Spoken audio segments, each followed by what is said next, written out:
Part 7 of TV Survival Building Brother-in-law's knife sheath and his knife, just to show you what I've come up with. I finally got it. Just let me try to get this camera down on it. As you can see, I built a wooden sheath for it. Works fine. Slides in, slides out. And all I done was, I'll show you when I take it off here. It'll fit any belt. I just made a belt loop for it. Slide on and off a piece of leather, and I set that on there with rivets.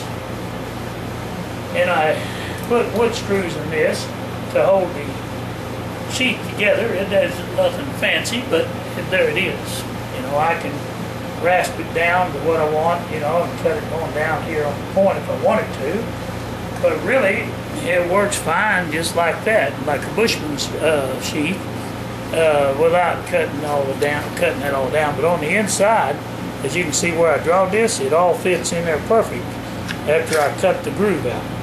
Now, I know it looks like it is a bit warped, but it works. It's just a wooden sheath that I split out of a piece of hickory, and I'm going to sand it all down. Well, let me get, there's some fit. A certain way it goes in there and it'll go all the way down. Now it doesn't come out. You don't have to worry about that business. If you're hung upside down, you still got your knife. But I would like to have a clip type knife where you spring back here, where you can just slip it on and off your belt or on your pack. Where this one will only work with a belt. You know, you can slide your belt through here, and it rides pretty high up on your hip. No biggie though. There it is. It's out of the way. Not too bad. Well, let me set that camera back, or me get back a little farther so you can get a better look at it, how it fits. Well, let me raise the camera up a little now. I'm not a very good cameraman. I got no help, so I work the whole thing by myself. It's aggravating sometimes that I can't see the things that I miss when building this. You might enjoy, I enjoy building things, and this was put together with wood screws, so if he needs to, I could have glued it together with egg glue and it would work, probably better.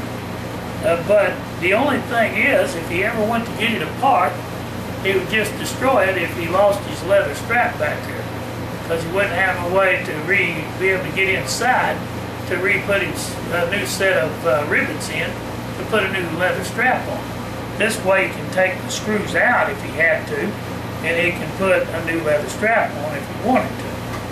But chances are we'll probably buy a leather, get around to building and getting some leather and making some decent leather sheaths.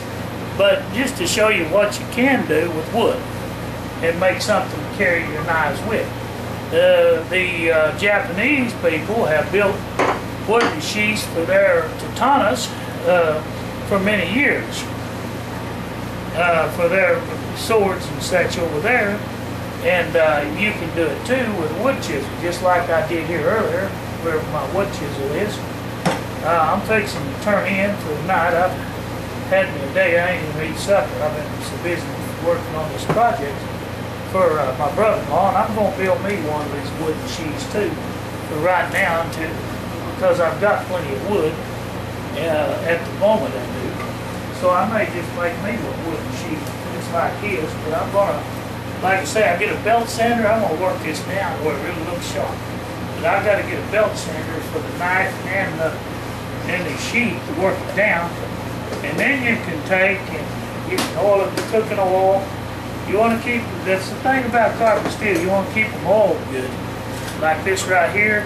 Because if you don't keep that oil good, you get out in the bush, that'll rust up bad. Because it is carbon steel. It's going to rust back up to the black look it was. That's the thing about carbon steel. It does rust more than stainless steel. But I like carbon steel because you can put a heck of a nice edge on it. And if it does rust up or turn black, it's no big deal for me. I don't care in the bush, because I don't want the sun glittering off of anything where I can be spotted if I don't want to be found. Because that's how people get seen most of the time, is either by view glasses using what we call binoculars, which is view glass, where if that sun glitters off from it, a rifle barrel or anything, that's how that you get picked up and seen.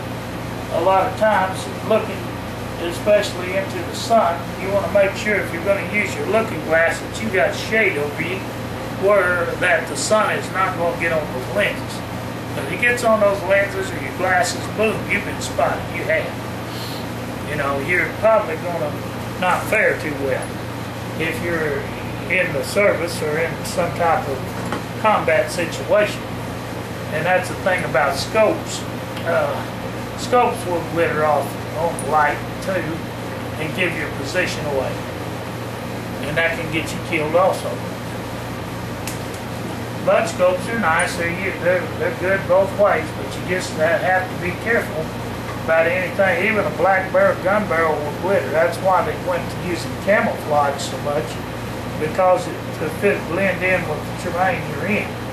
Now, if you're in the desert, you probably want a brownish looking weapon, more so than you would a green and brown, because you're not going to see too much green in the desert, and that green's going to give you away. So it depends on where you're at, what type of terrain you're in, that I would suggest what type of weapons to use. But that's why I don't like something too shiny. Yeah, it looks pretty at home and on camera and everything, having a real pretty shiny stainless steel knife or a real fancy looking gun that glitters in the sun, but it can get you dead. Because if you're seen and you're in a combat situation or something of that nature, you can get killed because they can find you easier. And if you're outnumbered, you want to have the option of surprise for sure.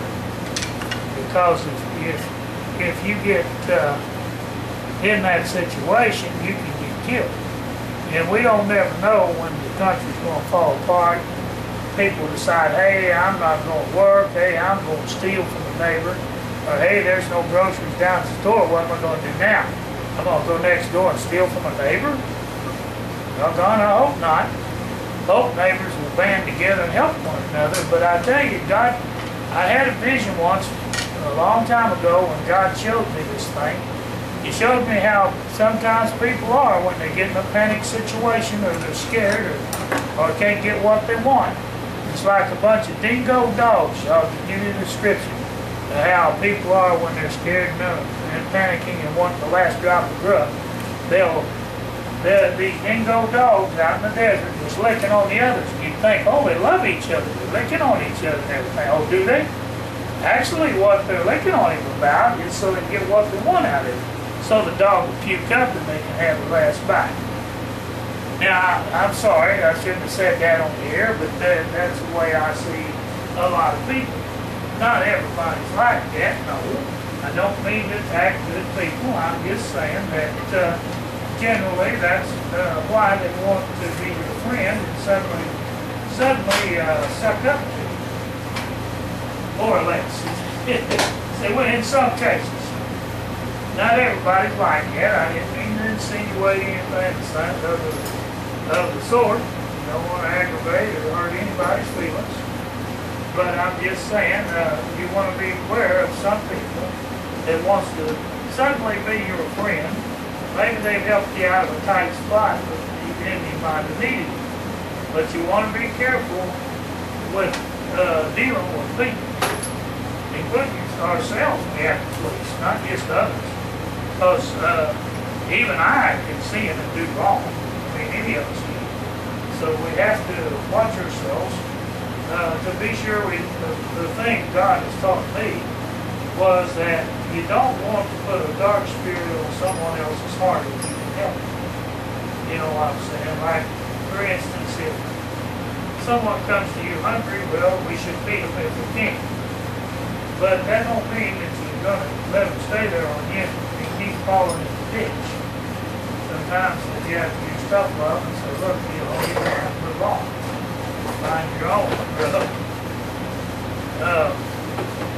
Unless they're helping you. If they're helping you to survive, then by all means work together. Should always work together if you can, because it makes life go by a lot easier for you.